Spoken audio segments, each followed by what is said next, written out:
I guess I'll see you in church. Alex O'Connor just admitted something that and has made heads turn. I've seen a lot of videos on this. We're going to throw our hat in the ring as well. What does this mean for him, and how should Christians respond? Let's get into it.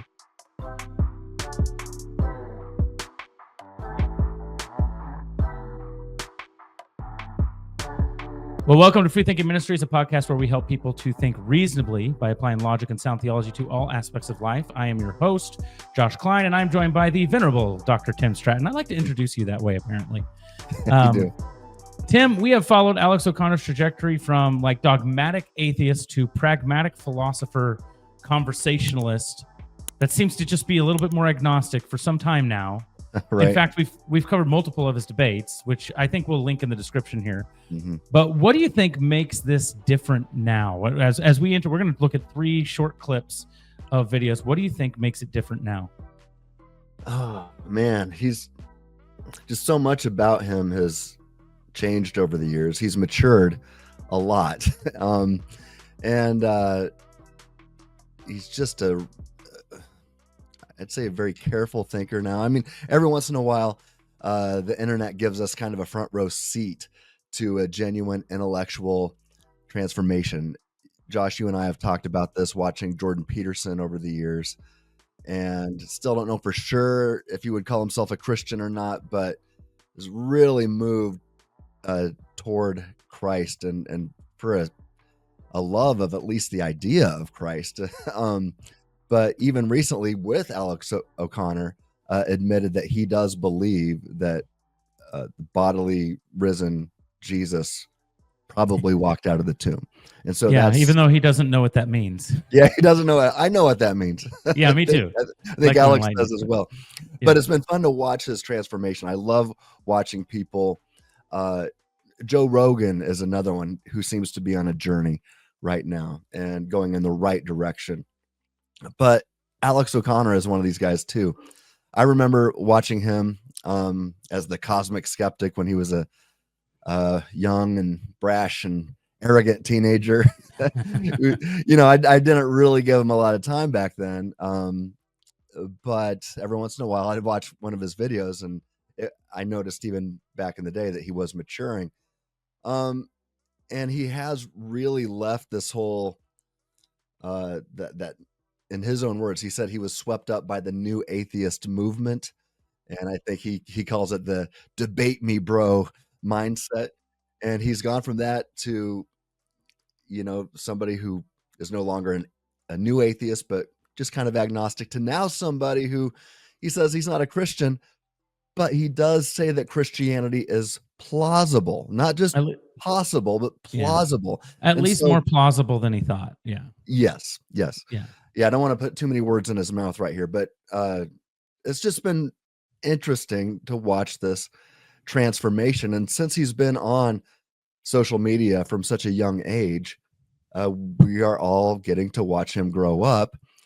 And he's really turning out into somebody who I would love being friends with him. I think he and I would have some fantastic conversations. When he first got popular on YouTube as a teenager, I was like, oh, no thanks. But he's really become somebody who I like listening to him now, even if we don't see eye to eye on everything.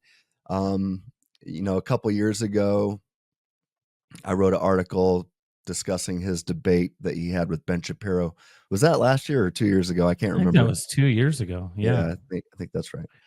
And obviously had some disagreements then about free will and that whole thing. But people can go to our website and see that. Go to freethinkingministries.com and just search Alex O'Connor, and that'll come up. Yep. But yeah, let's talk about this journey that he's letting the whole world watch on YouTube, and he's getting closer to Jesus, it seems to me. Yeah, we're going to get into those clips, but I want to pounce on that as well, because I think sometimes people get impatient with this sort of thing because they're like, just make a decision already, that sort of thing. But when your journey of faith is so public, you have to really count the cost, like more than some other people. So I think of that even in relation with Jordan Peterson and people like that. They now remember, this is not me saying they have an excuse for not declaring faith if they actually have faith. That's not what I'm saying. But what I am saying is their cost is different than some other people's costs. So when they do make that call, like an INRC Ali did, it even means more because it's like, you know what you're leaving behind, right? So as we get into the clips, we'd like to invite you to chime in the conversation in the comments. What do you think of Alex's journey? Do you think that we're maybe reading too much into it here? Do you think we're not reading into it enough? Please drop a comment and conversation in the comments below. And if you haven't already, please like the video, share it, and subscribe.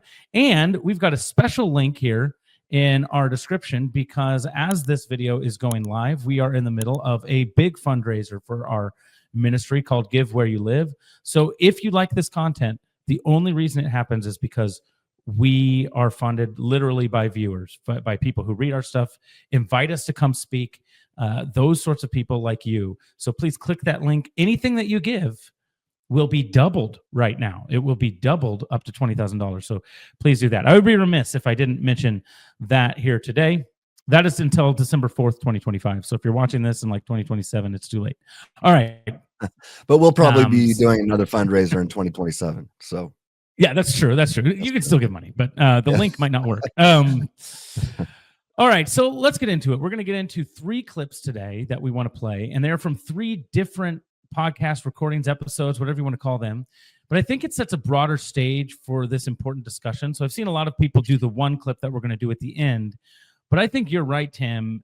It's important to actually take into consideration multiple conversations that he's had, not just this one. So the first one's an interesting conversation because his interlocutor is a machine. Let's bring that on stage here. Yeah. This is him talking to ChatGPT. This is the end of a ChatGPT conversation. Again, all of the videos will be in the description for you to watch the full thing. We encourage you to do so. But this is the end of his video with ChatGPT. Let's take a listen.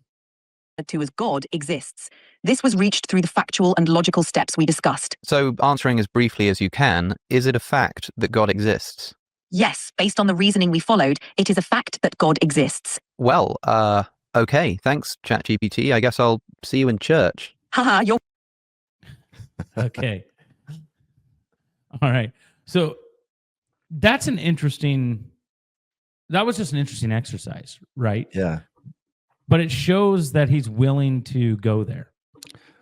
Right. And if I remember, I mean, he really pressed AI. I think it was ChatGPT here. Yeah, that's what he said. To apply the rules of reason and the laws of logic to this and really pressed it to not just give him the answers that that the algorithm would think that he wants, as it were, but to really think logically here. And or you know, I hate to say think logically when I'm talking about a robot, but to analyze the logic or whatever. Right. Yeah, it was unexpected. And so yeah, Alex kind of had this conversation, or I guess not a debate with ChatGPT, but it was based on the argument from contingency and stating with the simple fact that there are contingent things like this microphone. and it all requires an explanation, and that dialogue walks straight into classical metaphysics, and I believe they talked about the impossibility of an infinite regress of contingent causes because that can't explain itself, and so therefore there's got to be something that exists necessarily that grounds existence.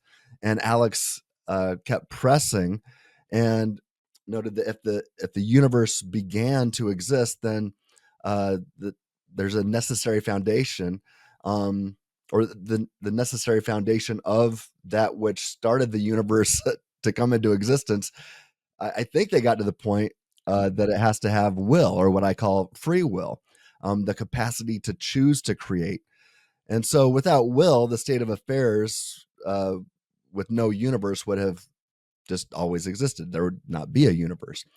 So the result is a necessarily existing being with will, with free will, or to use the word that most of us use, God. And so this exchange marked kind of a pivotal point for me because, I wasn't really, I mean, I'd watched the occasional Alex O'Connor video, but when this video came out, it really got my attention. I think I first heard of it because Dr. Craig was reviewing it on his Reasonable Faith podcast. So anyway, I encourage people to listen to Dr. Craig's podcast with Kevin Harris, and definitely watch Alex O'Connor's video here.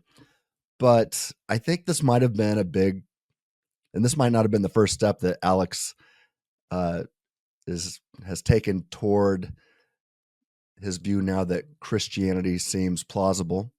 But it was at least the first step that I saw, where I thought maybe he's willing to follow the evidence wherever it leads.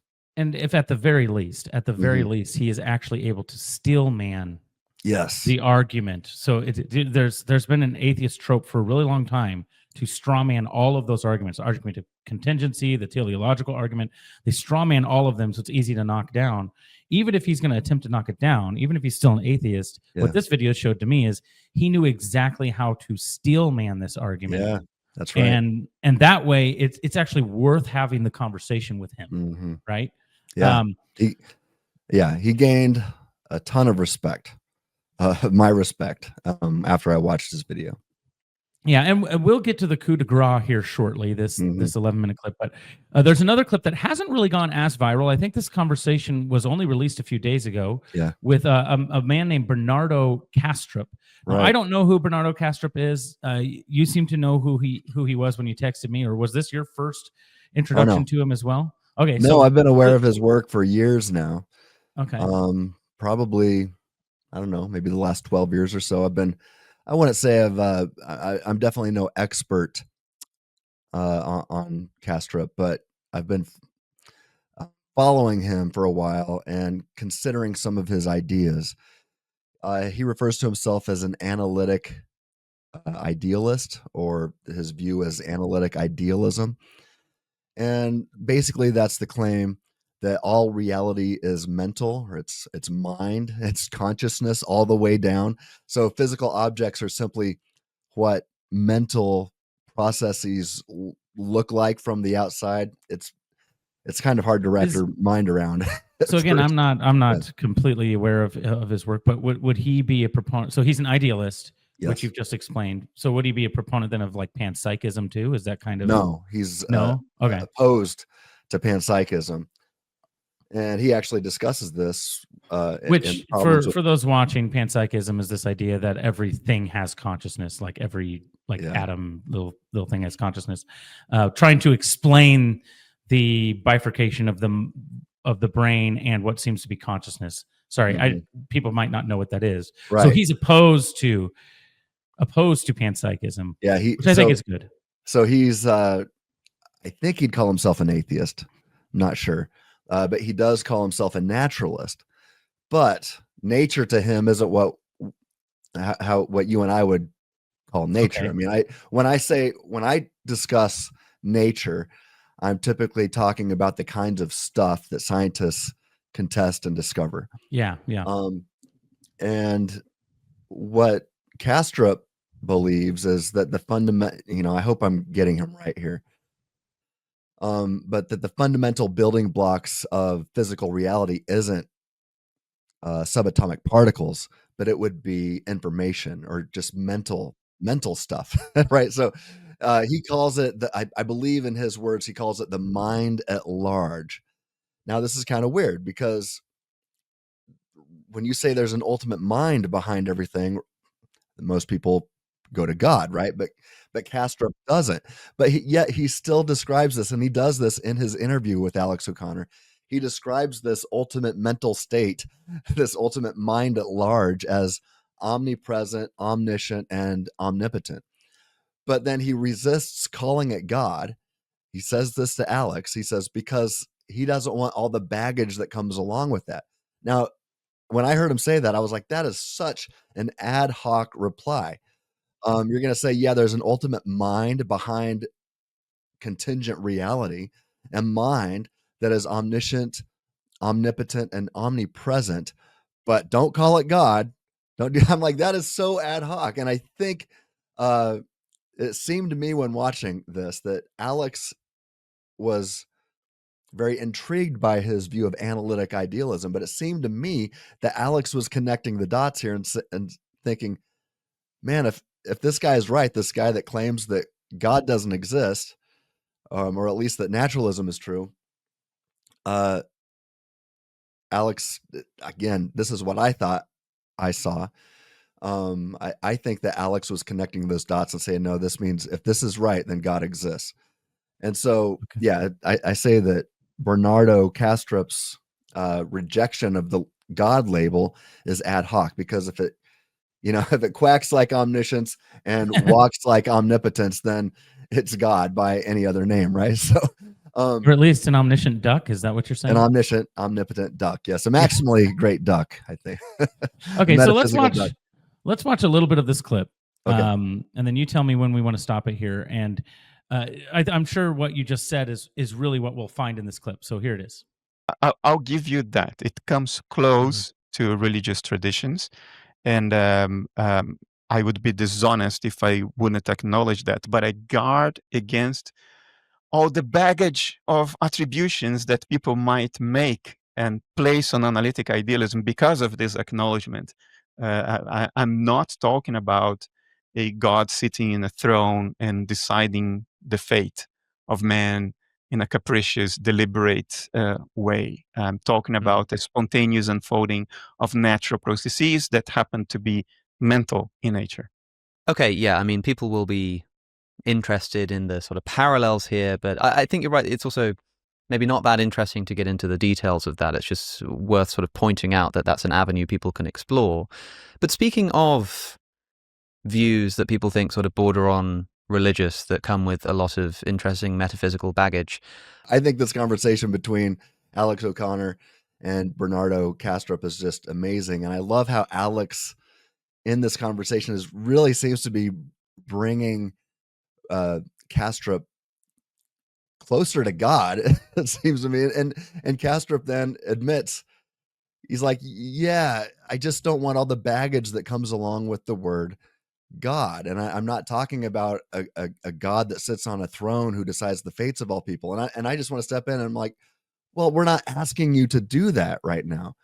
But I think Kastrup's view about reality, if he's right, makes much more sense if it's married to Christian theism. But what Bernardo's view does is it rules out many views, like a robust naturalistic or materialistic view of the world, that the only kinds of things that exist are scientifically testable or discoverable.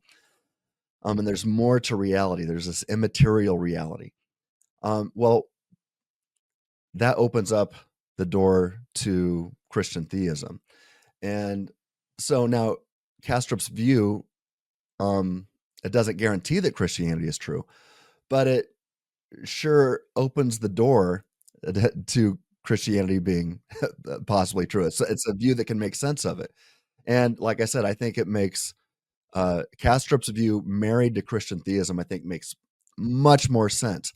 And Kastrup's view doesn't have to tell us anything about if God sits on a throne or decides the fate of humanity or not, any more than the Kalam cosmological argument does that for us. But what the Kalam does is it opens up it shows what views, what hypotheses can make sense of this view.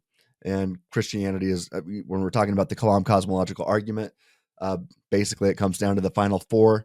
And I say it's really Christianity, Islam, Judaism, and some form of deism. I know there's a couple others you could throw them in there, but those would probably be the four that get discussed the most.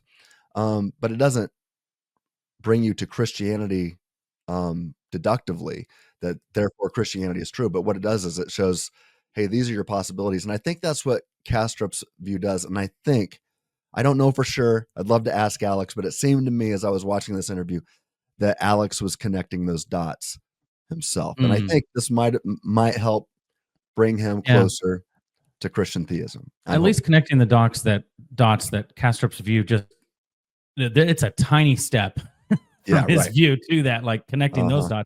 dots. And before we get into this last clip, I just think of someone like Stephen Meyer, with because his whole thing is, if the world is all information, then we know something that can generate it, and it's a mind. Yeah. And that's his whole argument. And he says, well, then that mind is God. And so it's like Kastrup gets there almost, and then it's like, yeah, but I still don't want to deal with that. Like, that comes with a lot of baggage that I'm going to have to deal with. So it'd be interesting to see where he's at 5 years from now, if he's holding on to that, and whether or not Alex agrees with it. One of the great things that Alex is able to do is have interviews with people, try to understand their point of view, and then you realize that, oh, he doesn't actually agree with them at all. He's just trying to understand him. So it'd be interesting to hear, like, okay, so were you convinced by Kastrup? And if that's the case, is that what leads kind of to this conversation with Bear Grylls too, where all of a sudden you're saying that Christianity is more plausible than you had ever thought? And so that is the last one that we're going to get to. And I don't know how much of this we're going to watch, but it's only 11 minutes, but there's a lot in it that I think is interesting. So let's get into it. All right. Talk about this, and I debate this all the time, and I debate whether Jesus was God or whether he even claimed to be God and all of this kind of stuff. But for me, the undeniable thing is that there's this extraordinary historical figure who did something extraordinary. And there's something really weird that happened that caused a bunch of people to start quite early on worshipping him, which is a very strange thing to do to a human being, especially in a Jewish culture. And so, to me, getting at the Gospels from a scholarly perspective helps me to understand who this historical figure was. That's the thing I'm really interested in, almost in the way that somebody might be really interested in Julius Caesar, or in whether the Iliad, whether the Trojan War really happened, and whether that kind of stuff. I sort of take this approach. So I find this, at least initial part, fascinating, because correct me if I'm wrong here, Tim. My understanding of what he's saying here is he wants to investigate the history because he's now wondering, thinking, you know what, this could actually be real. Is that what, like, because it seems like that's what he's getting at here. Well, it seems to me that he's definitely not a Jesus mythicist. He's convinced that, hey, there was this real person named Jesus, this Jesus of Nazareth who walked the earth some 2,000 years ago, and some crazy things happened.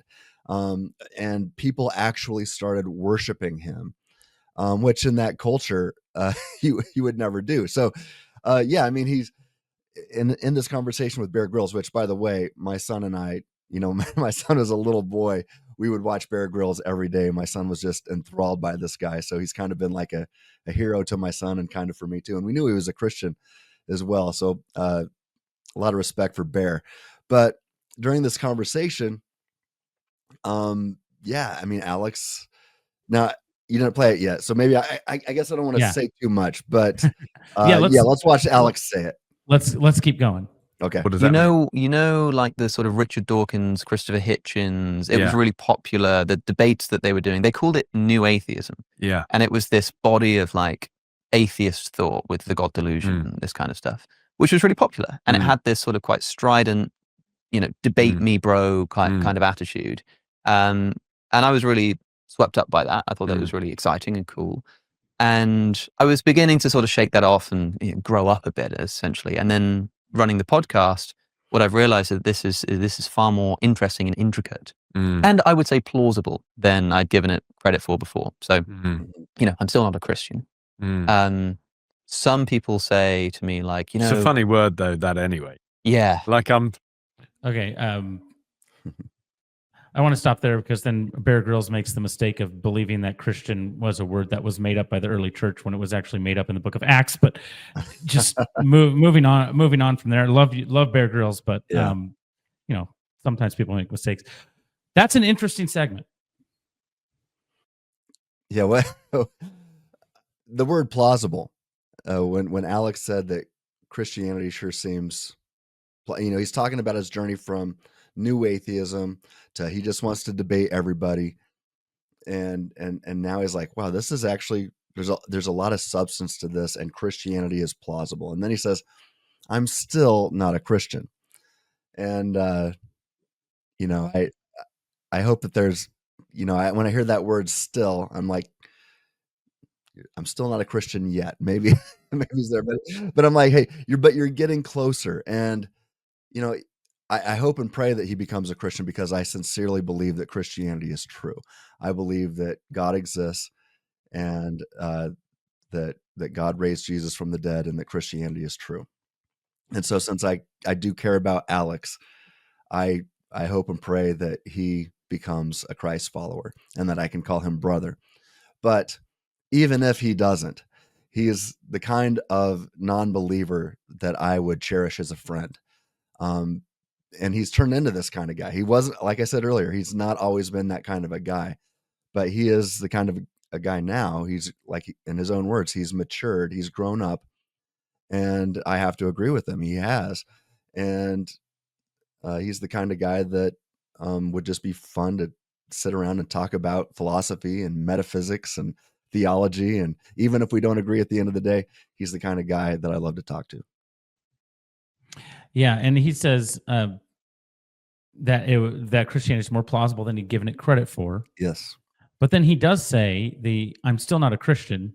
Mm-hmm. And then he starts saying something. I'm like, I wish Bear Grylls hadn't interrupted him, because I was wondering what he was going to say next. Because he said, you know, I have had some people say to me, and then Bear Grylls interrupts him about the whole moniker of Christian. Come on, Bear. Yeah. But I want to play this next clip as well, because I think that it is equally as interesting. So here you go. But for someone like me, it's like, who cares? If I decide that Paul didn't write 1 Timothy, then I'll just look at the rest of it, and I'll try to work out what came between the lines. A good friend of mine said to me once, when there's all this discussion about whether we have the real words of Jesus and whether the Gospels are accurate and whether it's all apocryphal stories, he said that because these were written from early church traditions, Jesus was a real man who was doing real things, we can still know a lot about the character of Jesus. He said, imagine if, for example, have you heard of the Churchillian drift, where, like, quotes get attributed to Churchill, even though he never said them? Same thing happens with C.S. Lewis. Yeah. And he said, imagine if the only information you had historically about Churchill was a book of apocryphal quotes that he never actually said, but that people believed he said. You'd still get a pretty good picture of the kind of person Winston Churchill was. That's worst case scenario. You still get a pretty good. You're still getting Amen to that. You don't have to believe that the Bible is like I am, you know, I believe that the Bible is the inspired, inerrant word of God, right? But you don't have to believe that the Bible is 100% inerrant, that everything that is attributed to every person in the Bible, that they actually said that word for word. You don't have to believe that and to be saved. I know there's a lot of debate about this today, but I think to Alex's point, it makes me think of Mike Lacona's view, where Mike studies the Greco-Roman biographies and the compositional devices that were used 2,000 years ago, and then takes all of that and says, do we find this in the Gospels? And he believes that we do. And so that would, I think that view would help Alex. He might really get a lot out of Mike's work. What do you think? I think so too. It'd be awesome to see if, and you know, they were supposed to maybe have a conversation, and it never happened. Yeah, I would love to see that after Alex's debate with Dinesh D'Souza. But I think there's one more section that I want to play, because this one, to me, Bear Grylls asks Alex the question: if you could go back in time, what is the one place, like in Jesus's life, you'd want to see? And this is the response. That's interesting. You know, I think that the moment that you'd want to witness, if you could only have 5 minutes, would be the moment of the crucifixion. And the reason is that you would see that this was a man, the crucifixion happened, you would see whether the curtain tore, whether the sky opened, all of that kind of stuff. And it would give you all of that. I mean, But they keep finding evidence for, like, the, I think in the sort of, you know, the star stuff and the They said there was Oh yeah, like the solar eclipse. The solar eclipse. I've actually done it. It's the exact kind of like That's really interesting. It's Isn't it? really interesting. And also that moment is kind of also to see the first ever Roman Christian. Well, yes, yeah. The centurion Truly, this going, is the truly Son of God. Yeah. This man is the Son of God. But then part of That's me interesting. You go to that moment. That's kind of cool. But part of me would say, although, yeah, you want to see the resurrection, you want to see part of me wants to say I would just like to meet him walking along during his ministry and just say, listen, man, I've got 5 minutes. Yes. Who are you? Like, yes. Are you the real deal? Are you Messiah? Are you God? Are you claiming? I think that shows a genuine curiosity. Yeah, I love it. Listen, man, who are you? Yeah. Are you really this guy? So I would be like, hey, yeah, keep asking that question. Because scripture says that God is a rewarder of those who earnestly seek him, right? So like, keep asking that question. If you want to know who he is really, like, keep pursuing that. And it seems like he's on that trajectory. What do you think? 100%. He's definitely, with other people that I've seen who have moved from atheism to agnosticism to seeing that it's plausible to then becoming Christians. He is on that path. And so I can't guarantee where it's going to go, but he is on the path. And that doesn't mean he won't turn around and walk the other direction. But it's encouraging to see him walk this path. And I just want to encourage him to keep taking steps. With the whole time travel thing, although I think time travel is metaphysically impossible on both A and B theories of time, I could be wrong about that. My favorite movies are time travel movies. Don't get me started about the Avengers, Infinity War, and Endgame, right? But I definitely want to go back and see the resurrection because that's where everything hinges. If we all agree that Jesus was crucified, right? But where we all disagree was, did this dead guy actually come back to life and leave that tomb? That's where I'd go. That's why I always laugh at time travel movies, even like Bill and Ted's, like, where should we go? There's only one point in time that really matters. Did this really happen or not? And it's not to see Socrates. Yeah, that's right. That's right. Instead, they go to get Socrates and Napoleon. Yeah. See, I think I disagree with you. I think I would go to the Ascension. All right, fine. Or because I'm going somewhere different. I got 5 minutes. You got 5 minutes. We're going different places, different times. I thought we could go together. Now, sorry. You want to go to the DeLorean seats too. I suppose we'd have to. Why are you going? I mean, the Ascension. I mean, I guess you're getting the resurrection. Yeah. With that, because if there's no resurrection, there's no ascension. Yeah. Yes. All right. And multiple people witness the ascension, and like, what does it mean to witness the resurrection? Like, are you standing with Mary Magdalene? Are you running with Peter and John? Do you actually get to witness the moment where his body just sits up? To me, it's like more tangible to be like, I get to watch him ascend the same way he would return. That's no, I get it. Yeah, if I'm already convinced, I'm sticking with the resurrection. That's fine. Yeah. You know what? I believe in the resurrection too. So, but blessed are those who believe and do not see, and so that's why I go to the Ascension. I'm just kidding. Well, let us know what you guys think in the comments below. Are we on the right track? Are we overextending what Alex is saying here? Or is Alex on the right track? Is he on the wrong track? Maybe you're an atheist watching this and being like, no, we can't lose Alex. He's one of us. I don't know what it is, but make sure you comment that below and make sure you like this video and subscribe to it as well. And thank you for being a part of this video, and share it to people and share it to Alex. Let's see what he has to say. Maybe he will chime in as well. Can I add one more thing? Absolutely. Yeah.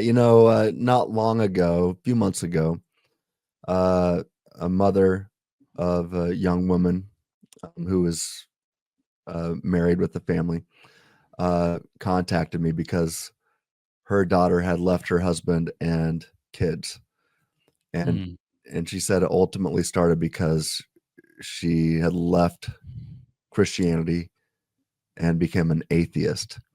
And she said that this young man named Alex O'Connor was the biggest impact on her becoming an atheist. And so she would send me some of Alex's videos to watch and ask how she could respond to them. So I'd help her with some responses so she could talk to her daughter. It would just be so amazing to see Alex. I'm just thinking she was the young woman's mother was coming to me asking me to refute Alex's old statements. It'd be amazing to see Alex come around and personally refute his old statements and maybe even restore this family in the process. Yeah, you heard it here first. Alex restoring families by returning to Christ or turning to Christ. We can only hope. We can only pray. Obviously, the soul of Alex is the most important thing. We want to pray for him. I genuinely think he is likable as a person. I would love to meet him and hang out with him. He would maybe become my second favorite atheist behind. He reminds me a little bit of Richard. They do. They're cut out of the same cloth. Very friendly. Mm-hmm. Yep, absolutely. All right, so let's be praying for Alex. Let's be praying for Richard. And if you would join us in praying for FreeThinking Ministries as we continue to help people reason together by applying logic and sound theology to all aspects of life. I think that's all about all we have here for you today. So as we always say here at FreeThinking Ministries, stay reasonable.